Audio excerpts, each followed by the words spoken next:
What's good, everybody? It's your boy Everton. So today we're talking about Mint Mobile 6 months later. I've been with them since October, so it's been October, November, December, January, February. Now I'm in March, really mid-March now, and I'm going to talk about the experiences that I've had since I started with Mint Mobile.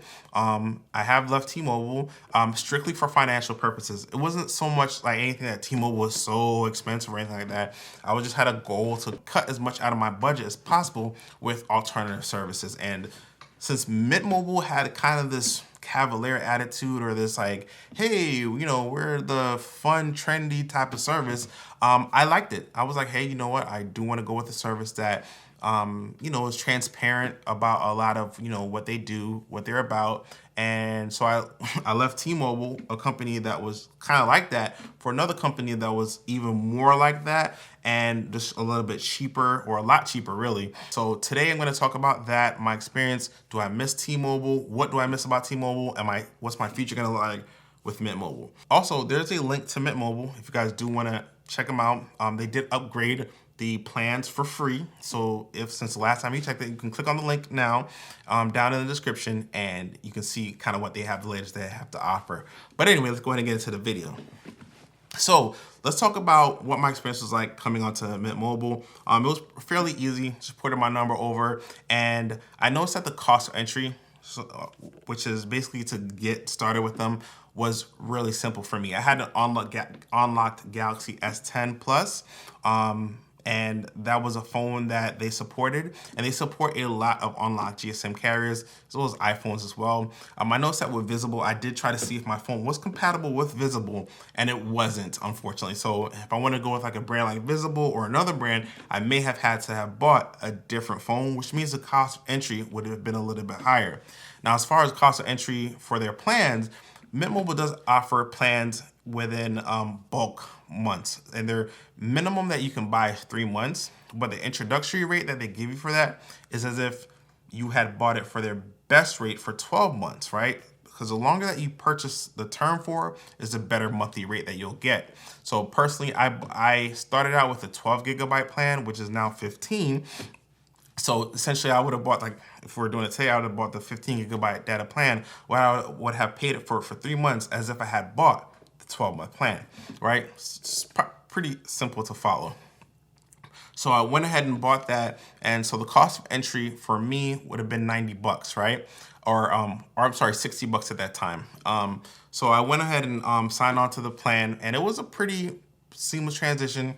I did test out call quality texting immediately because I wanted to see if there were any differences, if I needed to hurry up and go back to T-Mobile. And it was a great service. I really didn't notice any difference at first. And also I enabled Wi-Fi calling and texting, which guaranteed that, hey, I'm working from home. So as long as I have a Wi-Fi connection, I can make calls, talk, and text through my actual Wi-Fi connection. So that was pretty cool.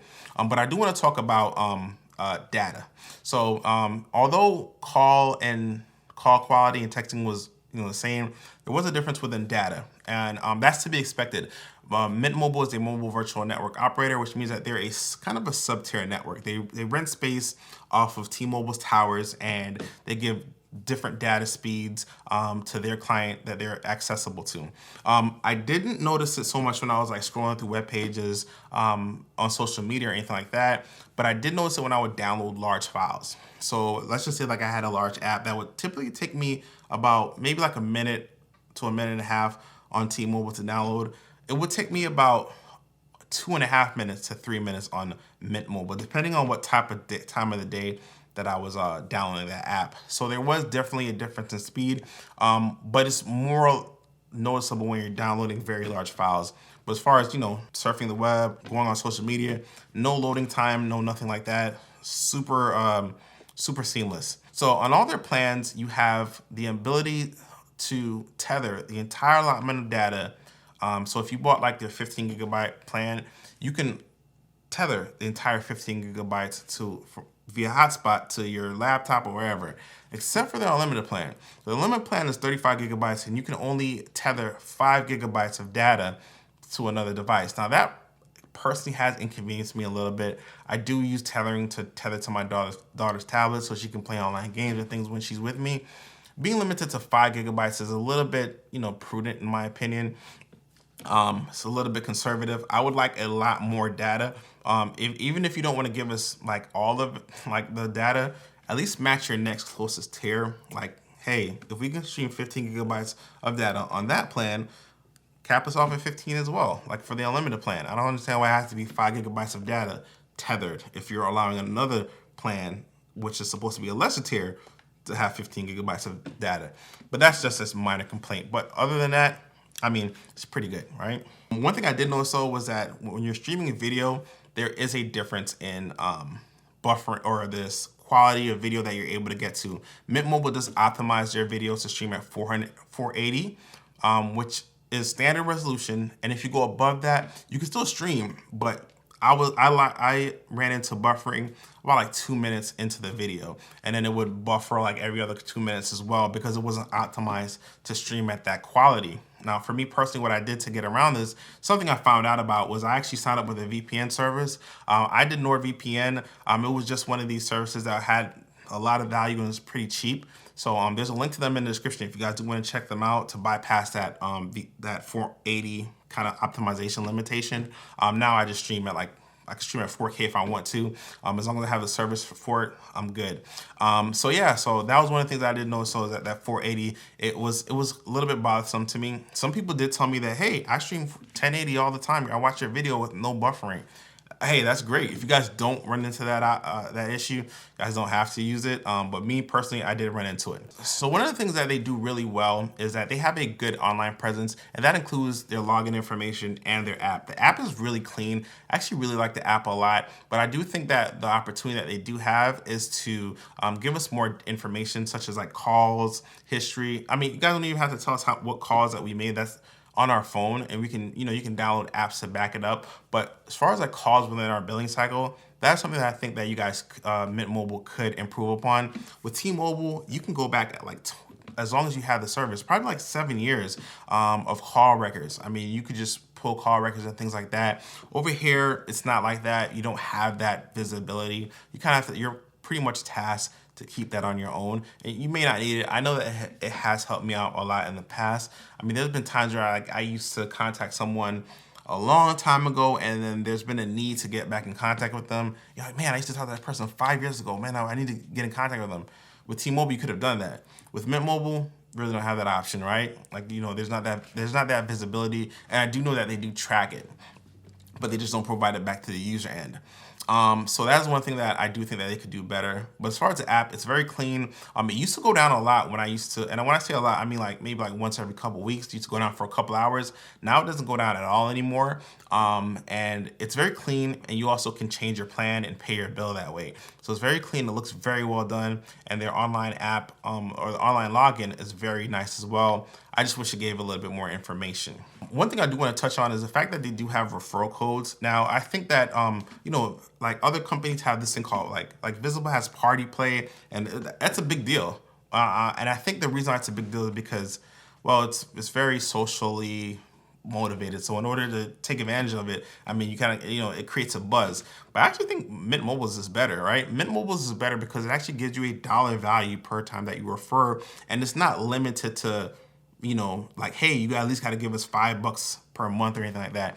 You literally, with Mint Mobile, you can refer up to 10 people in a calendar year, which from January 1st to December 31st, and they'll give you $480, right?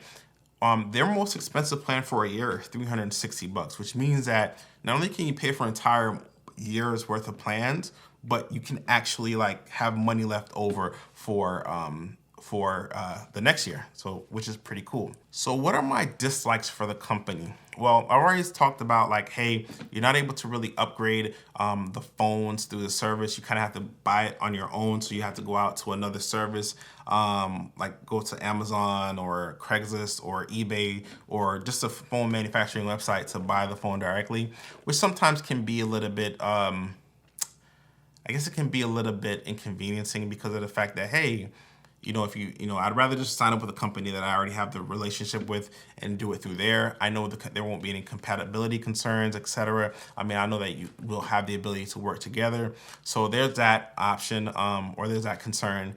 I do think that customer service can be a little bit better trained. They're very nice, very responsive, but I have had a couple issues with calling customer service, explaining my issue, and not getting it resolved on the first try, right? The first time that it doesn't seem like they have any like subject matter experts that are really there. They seem very nice, very attentive, but I have had times where like either they could be educated better with the issue at hand, or they didn't educate myself better. I had an issue one time with like calls, and there was some limitation that they should have they had the opportunity to educate me about on the first try, and I could have avoided, you know, any issues going forward, but they didn't. You know, they were just like, oh hey, it's fixed.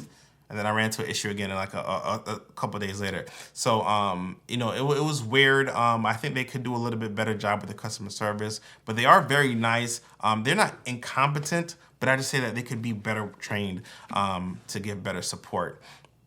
Other than that, I actually really like the service. Do I miss T-Mobile? There are things that I do miss about T-Mobile, like the transparency as far as like my call records and things like that. It seemed like a more complete plan, but once again, you're paying for a lot of the things that you are getting, right? And for me personally, like I personally have credits to make my service be free, so I don't necessarily miss the convenience of walking into a store, because I never really ever went into a store other than to like look at kind of like the newest phone that came out, but I could do that at a Best Buy store or another retailer. So I mean, personally, like yes, there are things that like T-Mobile did better, but do I necessarily like, am I feeling hindered by being with Mint Mobile? The answer is no. I feel that I find this service to be very comparable. I like the unlimited talk and text. I like their customer service. You know, one of the things that I did like too is that their customer service is never really that busy. Maybe it's due to the fact that their client base isn't as large as T-Mobile, but I've rarely had to wait for customer service. Really like their service overall, and I am gonna plan. I mean, I do have credits with them for the next few years.